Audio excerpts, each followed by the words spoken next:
So we are in the process of discussing a few basic features of so many phylums that we have come across in the animal kingdom. And the next phylum that we have to do in this video is the phylum Mollusca. So if you remember from the previous videos, the largest phylum of the animal kingdom, and in fact the biggest group of organisms in the entire world, is the phylum Arthropoda. About 2/3 of all species on the earth are part of that phylum. Phylum Mollusca is the second largest animal phylum. Now, a few basic features of this phylum are that they can be both terrestrial, that means they can live on land, as well as aquatic, that means they can survive in water as well, and both marine and freshwater sources. The level of organization is organ system. So that's an organ system level of organization. They have a bilateral symmetry. So bilaterally they are symmetrical. That means their body can be divided into two symmetrical halves on the basis of only one plane. And additionally, they are triploblastic. They have a true coelom that makes these animals coelomates. Now, a few extra features about this kingdom Mollusca.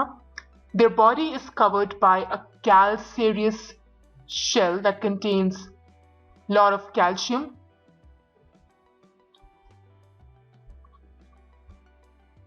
And it is unsegmented, but it still has a distinct head, a muscular foot, and a visceral hump.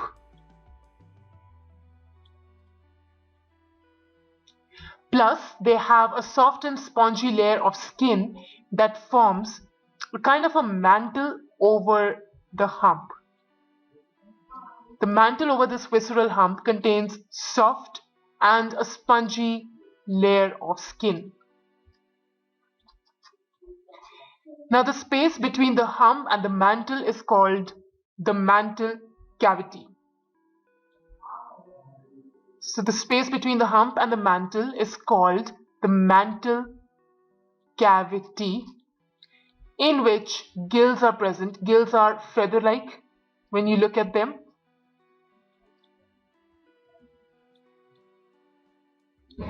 So these gills, they have both respiratory as well as excretory functions. Additionally, this head, which is always in the anterior,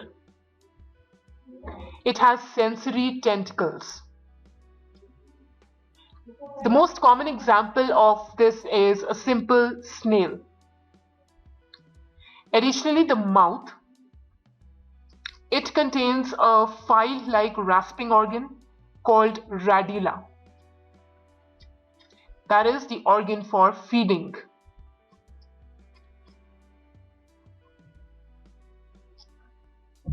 About the fertilization and reproduction, these animals are usually dioecious. That means both sexes are present within one animal, and they are oviparous. They give birth to the eggs, not to live. And the direct development is not there, so it's indirect. That means many intermediate stages are there. Indirect development. Some examples include Phyla, which is the apple snail.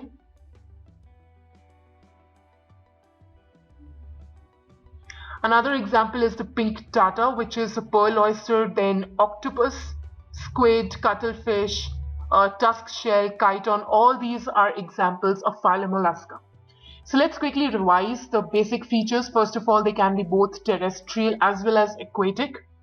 They have an organ system level of organization with bilateral symmetry, and they have a true body cavity, and they're diploblastic. Usually they have a calcareous shell that surrounds the body. The body is not segmented, but it is divided into an anterior head that contains the sensory tentacles. Then it has a muscular foot, and finally a visceral hump that is covered by a layer of skin known as the mantle. The space between the hump and the mantle, which is the mantle cavity, contains feather-like gills that help in both respiration and excretion. Additionally, the mouth also contains an organ for feeding that is known as the radula. And regarding reproduction, they're dioecious and oviparous. The development is indirect. So those are the basic features of phylum Mollusca. The next phylum that we have to discuss is phylum Echinodermata. Now in this phylum Echinodermata, the body of all the animals is usually covered by an endoskeleton of calcareous ossicles.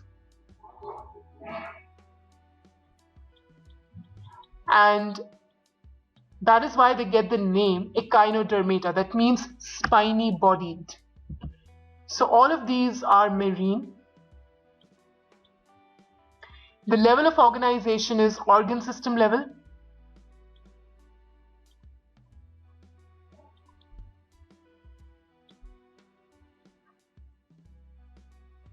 So organ system level of organization. The adults are radially symmetrical. That means you can divide them into symmetrical halves through any plane.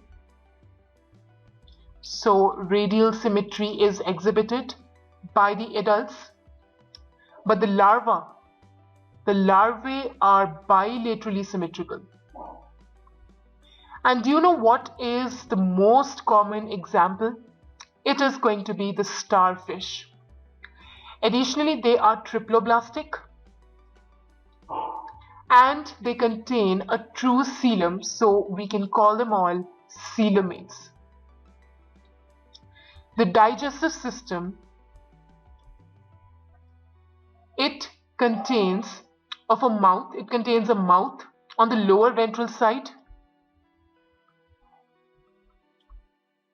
and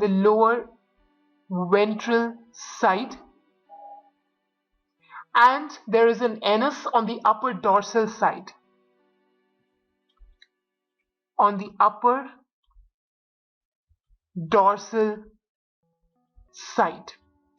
Now the most distinctive feature of all these echinoderms is the presence of a water vascular system.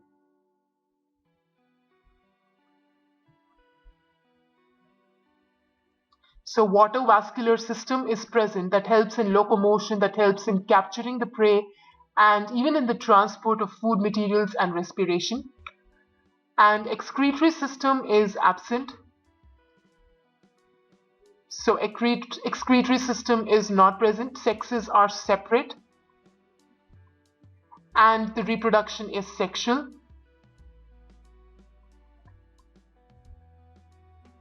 Fertilization is usually external.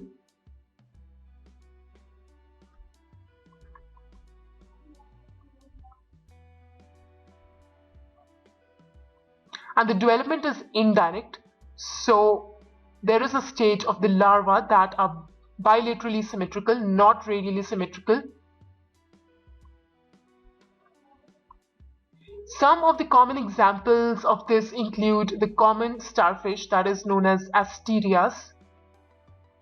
So let me just write it like this, starfish. Additionally, Echinus, which is the sea turtle. Another example is Antedon, which is the sea lily.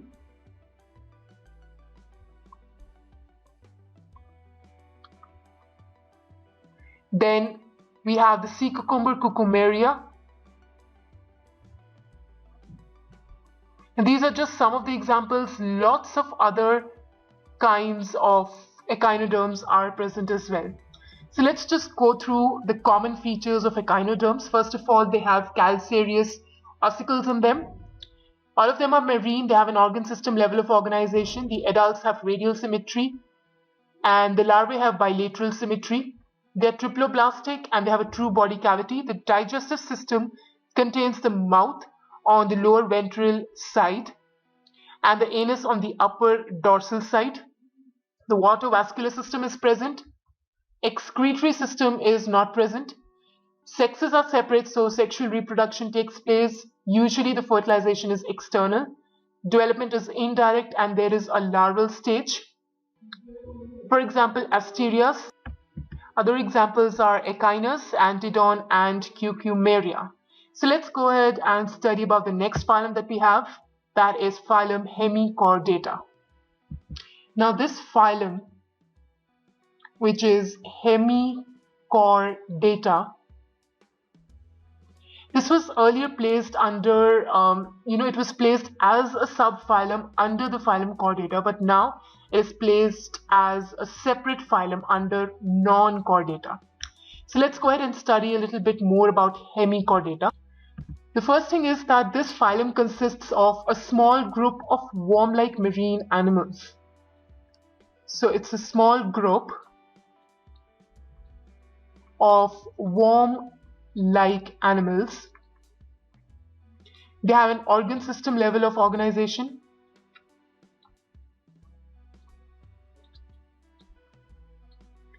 They are having bilateral symmetry. They are triploblastic and they have a true coelom, so they are coelomates. Now the body is cylindrical, like a cylinder, so it's long and round, and it has an anterior proboscis,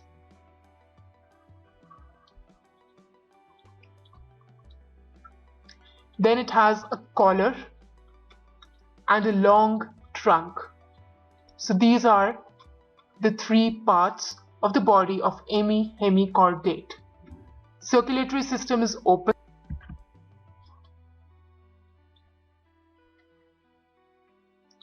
So there are no blood vessels. Respiration is through gills.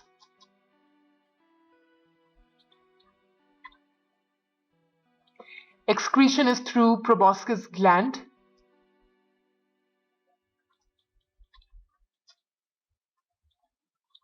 Through proboscis gland. Sexes are separate and fertilization is external.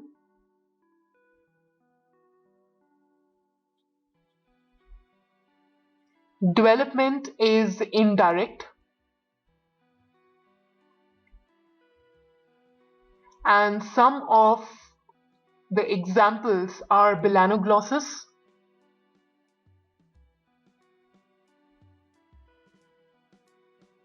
and Saccoglossus. So let's quickly revise what is there in this phylum Hemichordata. First of all, it's a very small group of worm-like animals. They have an organ system level of organization with bilateral symmetry, triploblastic, and they're coelomates. The circulatory system is open. Respiration is through gills. Excretion is through proboscis gland. Fertilization is external and development is indirect. The body is cylindrical, divided into an anterior proboscis, a collar, and a long trunk. Two examples are Belanoglossus and Saccoglossus. So this is all for this video. In the next video, we'll be taking up a bigger topic, that is the entire phylum Chordata. So we'll be discussing the different features and the comparison of chordates with non-chordates as well.